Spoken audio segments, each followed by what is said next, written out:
kekecewaan. Bang, geser sini bang. Ini, lihat sini, lihat sini.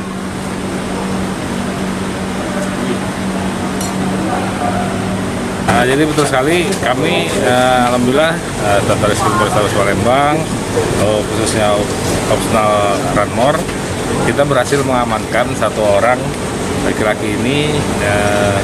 Dia sedang memang dia sudah jual beli ya, membuat dia bikin yang seperti obat inek palsu ya, dengan berbagai macam campuran, ada dari para bodrek, dari napasin, dicampur sama gendum, misalnya terigu,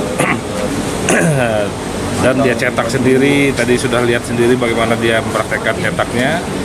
Kita kenakan dia pasal Undang-Undang Kesehatan ya, karena kita akan cek juga kandungannya di dalam obat yang sudah jadi, ada beberapa yang kita sita.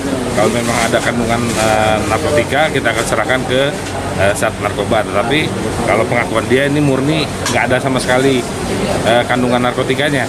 Jadi benar-benar obatnya cuma obat-obat biasa, obat warung, dia cetak, dia jual. Satu butir antara 25.000 sampai 30.000 dia jualnya.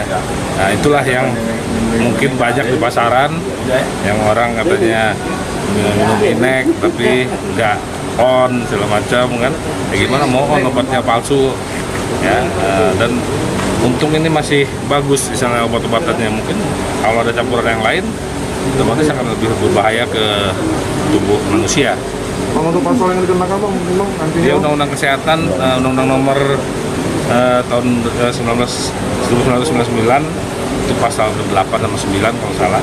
Untuk ancaman hukumannya itu maksimal 5 tahun dan dendanya itu 1 miliar. Sudah lama dia bang melakukan kegiatan ini? 3 bulan setengah ya, 3 bulan setengah. Bang, selain inek palsu, apakah